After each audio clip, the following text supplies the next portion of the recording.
Everyone. I am Fred Pieplow, and with cash, more is better. And we are here today interviewing someone who's helped a lot of companies make a lot of cash over the years. And that is Joe Panzica, the author of the book, The Sales Whisperer. And we'll talk a little bit about the book and how you can get it more later. But first, I want to introduce Mr. Panzica, a friend of mine, and he wrote the book several years ago after a long career in sales. So why don't you tell me about the book and a little bit about why you wrote the book, Joe? Well, the book is called The Sales Whisperer, as Fred said, and it's really not another selling techniques book. It's really more about understanding human psychology and how to use that to your advantage.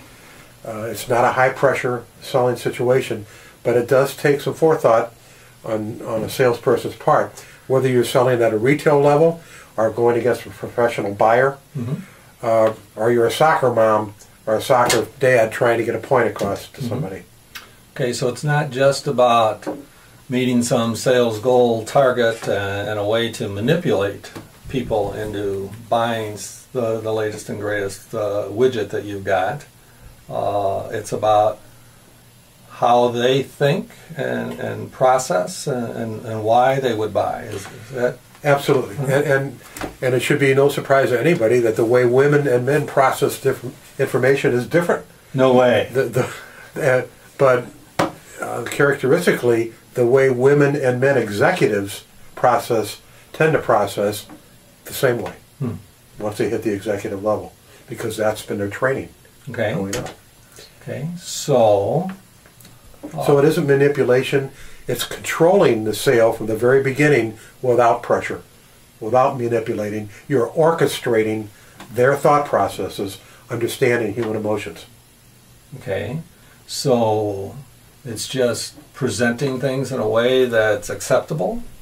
Is that what you're trying to do? Absolutely, once you find out what that acceptable way is. Okay. And I don't know that until I start asking qualifying or fact-finding questions. Okay. One of your chapters in the book is how people learn. Now, is that part of this process of finding out, how what's important to them, or is no? I just put that in there as a filler. Absolutely, that's the biggest way, because if you don't understand how different people learn, and we just talked about men and women, as a general rule, learn differently. Although my wife says men never learn, but they do learn differently, and if you don't understand that, you'll never get the point across like you want to get across. Okay, and is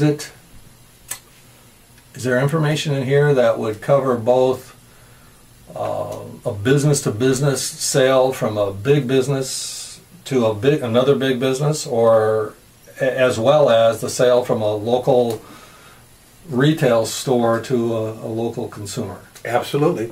It covers all bases. Okay. What I train on, what I teach at the college level, what the book talks about, and this is the text for my classes, or when I do seminars or symposiums, that's exactly the point that it makes. I can't be the expert in every field. You know more about widgets than I do, but I know how to deliver those widgets so that the buyer or the client will want to buy them. Okay. You mentioned training. So you do training and teaching, and tell me about a training class from Joe Panzica. How does that go? Well, other than the college, at the college level, it's normally a 1, 2, 3, or 4-day seminar. The 4-day seminar actually incorporates how to do stand-up presentations using the same psychology that's in the book. The same psychology that you would use on the firing line when you're actually trying to not sell something, but help your buyer make an informed buying decision. So who should read this book? Anybody that needs to influence people. So it's not just about selling, it's about influencing people. It's all about influencing people. I'm not selling anything. People are making that informed buying decision. Therefore, any pressure, and there is pressure at some point, all I need to do is orchestrate when that person puts pressure on themselves. They will never see it coming from me. Okay. And because of that, they become repeat customers. And that's when the close rate goes up. a baseball player fails 7 out of 10 times and goes to the Hall of Fame. Interestingly enough, the average salesperson for high-ticket merchandise only closes about 3 out of 10 sales. My record was 5.8. When you think of a commission basis, that's virtually double what anybody else was making. And the main reason, other than controlling the sale without pressure, is the people liked it and they came back and were repeat customers, which is what it's all about. And they were preordained to accept anything that I would offer them in the future and come in and ask for me. So have you had any surprises from the book of stories that people have told you and that you know, weren't what you expected? Yeah, clearly I'm gratified since the book came out in August of 2007 of the sales. But yes, I've gotten emails of people that were making a lot more money than before. Those that weren't on a commission basis, that were getting promoted because of their success rate and being used as trainers. And ironically enough, and you know a few of these, people over my seminars know that I love golf. And people send me free passes for golf courses around, some of which I couldn't use and I've offered to you. And that's very gratifying when they stay in touch with you. It's very gratifying for me too. But tell me about writing the book. How long did it take you, and were there some times in there where you felt like not finishing and moving on and that? No, I was under some pressure because the college at that time that I was teaching wanted it to be the text, so I had to write the book. Okay. Ironically enough, you're not going to believe this, but I wrote the book in 4 days. 4 days? I had all of the information. It was a matter, and they were long days, but once I get started on something, I just continue. Much to my wife's chagrin, but it was done in 4 days. It took weeks to get authors or other people that I have quoted to get back with me and say, yeah, you can use my name and all that. But as far as the manuscript itself, I had it written in 4 days and sent it to the publisher. Okay, great. Well, that's probably a world record for writing a book. Because I know it can be very difficult and writer's block, but once you get started, you didn't let writer's block in the room even. So what kind of mistakes do people make when they're trying to influence people? Probably the biggest mistake that I ever made. I'm an extrovert, if you hadn't noticed. I'm a type A personality. Type A personalities want to talk. They don't want to listen. And the hardest discipline... That about you, Joe. The biggest discipline that I've finally been able to defeat when I'm in a selling situation is to be able to ask these qualifying or discovery questions and continue to ask questions from their answers that are not only open-ended, but will never allow them to give me a one-word answer, and if they ever did, it would only be yes. They'd have to expound on what they're saying so that I can dig down to the root cause and recognize the difference between their needs and their wants. And there's a difference, and people a lot of the time won't realize it, but they will always realize that they'll pay for the need. They could put the want off. So I need to identify and discern for them and help them discern what is that need and how I can get it for them at a reasonable cost. Many times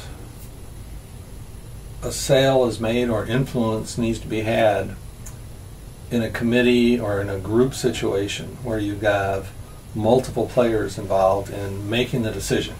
And you might have an extrovert, an introvert, a penny pincher, and a spendthrift all on the same committee. So how do you influence them positively when there's so many different characters in the group? Well, you do your homework in advance, and that's a good question. If you can't totally do your homework in advance, you revert back to the qualifying questions. And by each person's answer, you can then segment them. This is the way this person, what he's looking for, what she's looking for, and then you make your presentation around to cover all of the bases. Okay. You have a chapter on handling objections, and as a salesperson, I know that there are many people who love objections and say, okay, they're objecting, now I can, you know, really zero in and all that, and yet, you know, after I've made my presentation, I sometimes feel hurt that people have an objection and so on. So what are some ways to handle objections? Well, let me tell you, the very thing you said, I've heard from a lot of people before, and I understand exactly what you're saying. That's called a cushion, Fred. First thing you do is cushion the objection. Okay. Nothing that I said to you can make you, I could say, I never heard that before, and all of a sudden we're on different sides of the fence. A chapter in the book on handling objections, and I know I sometimes feel hurt when someone has an objection after I've made the perfect pitch to them. And so explain a couple of ways that you can help people handle objections. Okay, well, first, my friend, in my world, I don't make pitches. That's what circus barkers do. Okay. I present a quality product or concept. Here we go. But I certainly understand what you're saying, and a lot of people have said that same thing to me. Now, you would feel differently if I said, I never heard that before. You're bigger than I am, you want to slug me on the head. The bottom line is I want to stay on your side of the fence, and I do understand, and that is a good question. That's what's called cushioning. You can cushion. You should look for objections because you're that close to the sale when the objections come out. They're hoping to find a way to maybe move away, and that's a way that really gets them closer to you. So you cushion it, and then you're able to turn it around, and sometimes even ask it in the form of a question. Fred, what you really asking me? Are you the only one that thinks that way? Well, you're not. Every one of my customers almost have asked that same question. Now notice what I just said. Every one of my what? Customers. Why? How could they be my customers if they didn't eventually buy from me? That's a subliminal process telling you that I've got plenty of customers. Handling objections along with the qualifying questions are two of the three top chapters that are talked about in the book from all the students. Well, tell me about the qualifying questions then. Give me a little more detail on what those are. Okay, again, that's where the discipline part comes in, where you have to be able to not settle for one-word answers. You get people talking about themselves, and that's the one thing they know the most about, and they're most comfortable talking about, and they'll talk. You just need to listen and ask and say, is that a need? Is that a want? Is that pertinent? And then when you make the presentation back to them, that's your ammunition. You know what their hot buttons are, and you only talk about what their hot buttons are. So that's the power of asking the correct questions, and I go into great detail what the correct questions are, and once you get them down, and they're not hard to remember, you can use them in any selling situation because you're only getting discovery of what's inside of them and what their hot buttons are, and you just press the button. Okay. Is there a short example of a qualifying question? How many people are there in your family? Okay, how does that? That's a lousy. Okay, maybe I was gonna sell you a TV, and you say, well, I've got 8 people in my family. I said, holy cow! I mean, everybody watching? No, 4 of them are in college, and 2 are married. It's just my wife and I. We're basically empty nesters. So how many people in your family would actually be using a TV? Okay. You're not only saving time, but you're getting to the root cause immediately. Okay. All right.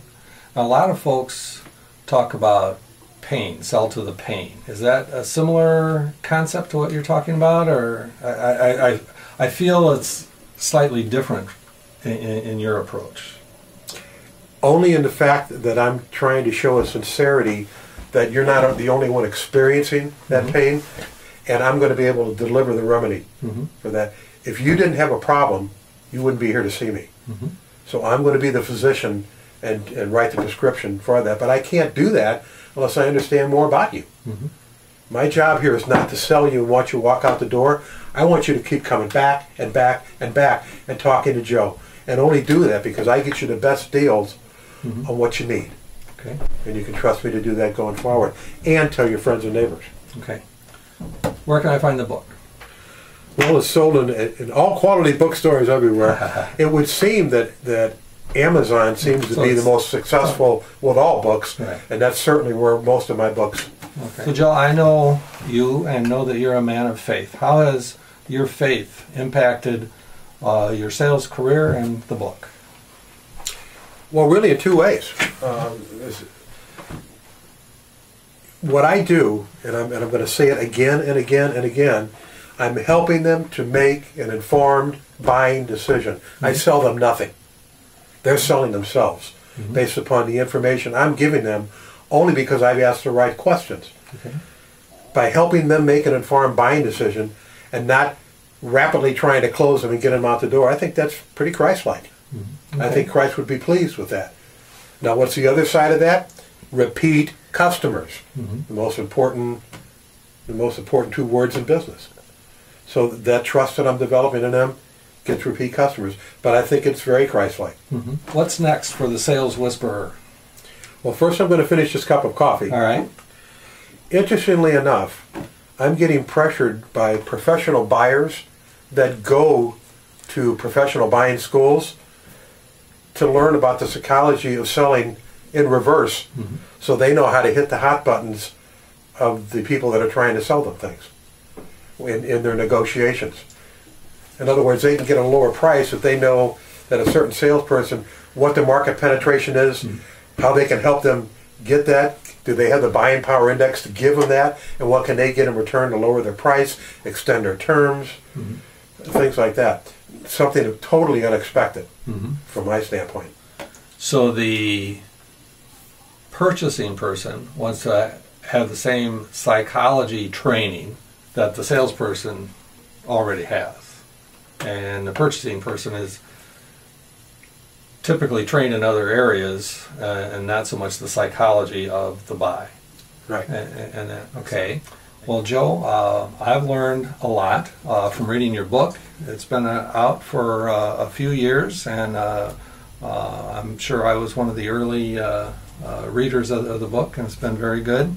And I've had several clients read it, as you know, and hope our listeners and viewers go to Amazon or any other bookstores that they frequent and give it a look and consider some sales training from the Sales Whisperer, Joe Panzica. Well, I appreciate it, and you can all be sales whisperers too, and may God bless. All right. Good night.